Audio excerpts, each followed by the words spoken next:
Actually, the obligatory defensive question, but how you feel like you're fitting to this Brandon Staley scheme. You got to see it a bit in the AFC West, but what's it like being in there? Yeah, I like it a lot. I think that we are very attacking. The biggest thing that I like the most about his defense is that it's so variable. There's a lot of 3-4 looks and 4-3 looks, which kind of gives you the best of both worlds on playing anywhere from a 0-1 to a 3 technique. Get to utilize almost every tool in the toolbox, and so I've been enjoying just the versatility of the defense. Do you feel like you're already sort of in a place where you can add your own touch on things, or does this kind of reset of your learning a new defense and just kind of focusing on fundamentals right now? Yeah. I think it's more so about learning the technique that he wants us to use within each play. That's the beauty about having a little experience, a few years under the belt, is that you learn the fundamentals early on, and that's kind of what keeps you around, and then you just can adapt those different fundamentals to different techniques that he wants you to use. So whether it be, I'm good at playing a 2-eye, and he just wants me to do that on certain plays, but in certain 2-eyes he wants me to be more aggressive. So it just comes down to what he wants within the play scheme, what type of technique he wants, and then you just rely on your fundamentals to execute that. What do you think all the additions you guys have made on defense will help improve stopping the run? Oh, yeah. First and foremost, you had Big DG, man. Dude is a behemoth. I got a lot of respect for him. I've watched him over the years and stuff, and he's had a lot of great production over his entire career, honestly.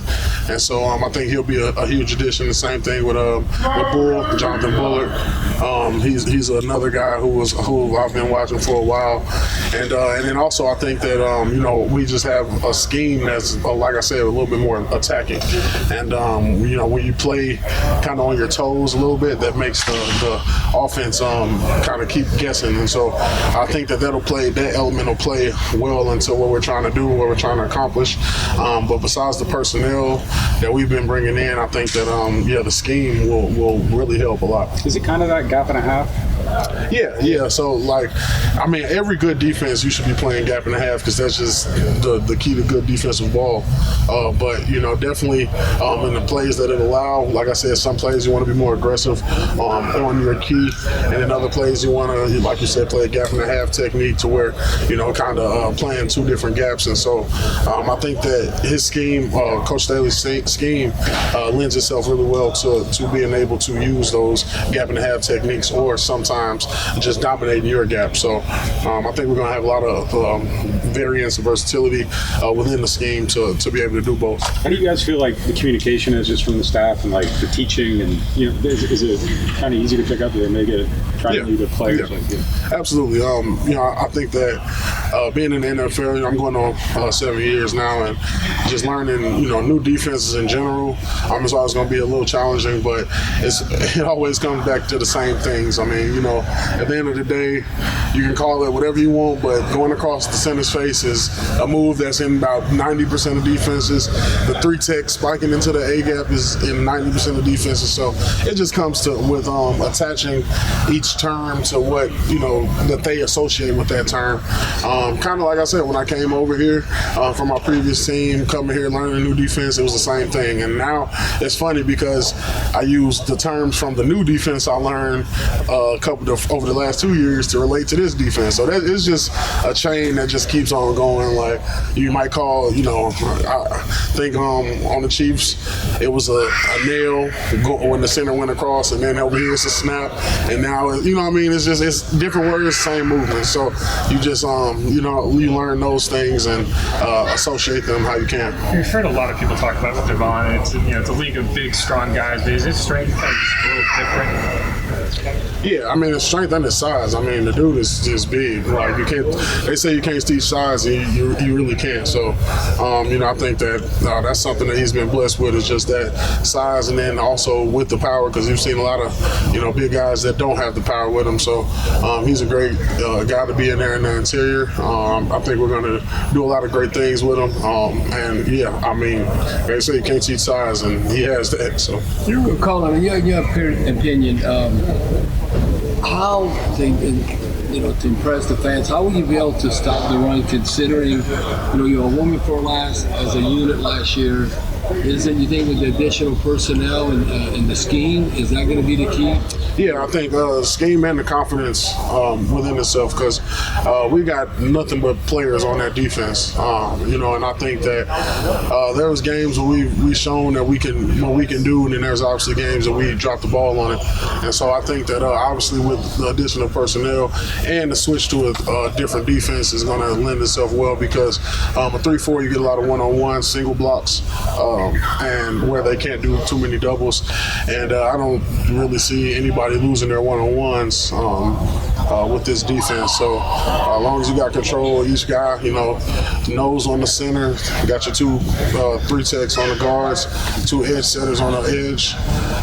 There shouldn't be any gaps, shouldn't be any air to breathe. So that's what we're relying on, and we'll see how it lends to this season. Pete Warner was saying the other day that Chase, just seems to understand his importance to this defense. Have you noticed a difference in him at all? Absolutely, yeah. Chase is, I don't know what it is, but he is flying around out there. I actually just today had told him when I was coming out the field, he been getting off the ball crazy, and he's been exploding off the ball.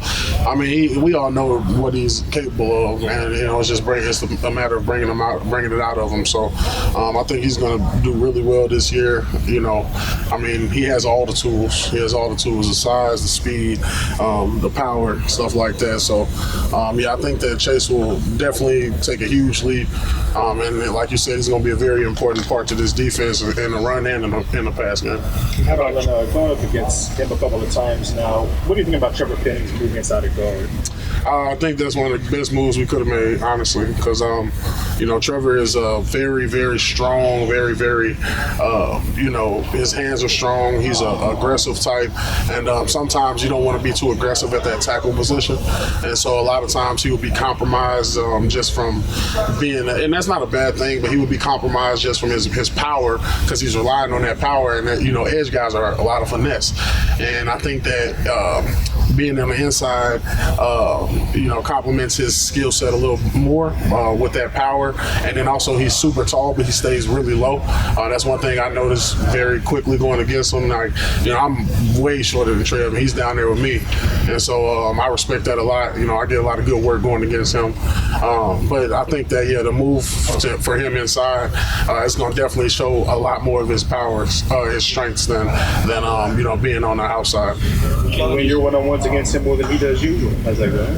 I actually haven't won. I've been going more against the centers.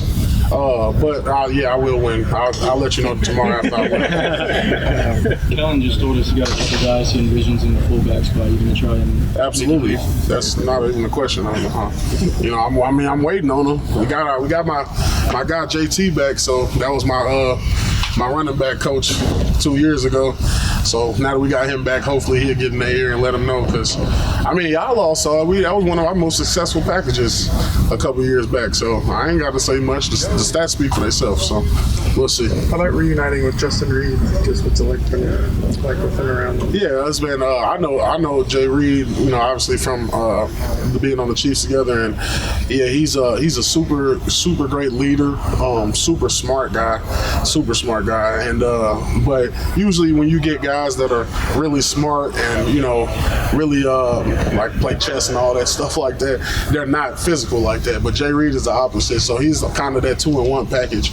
And I love playing with him. I love hearing the communication that he presents because, like I said, he's just super smart. Like he knows he's came in here just this year and he's already making checks and stuff within the defense. So I got a lot of respect for Jay Reid, and I know he's a big player in this game. So I'm happy to get him. Happily, obviously, I think they love moving down here from Kansas City. So I've had a lot of former teammates come here, and I always enjoy reconnecting with my guys because I make really strong bonds with guys. So it's always good getting a former teammate in. You had a lot of teammates that play chess, or is that kind of unique? Yeah, I don't know. I don't play chess, so I wouldn't know who played chess. But I know Jay Reid played chess. So he's a Stanford guy, right? Yeah.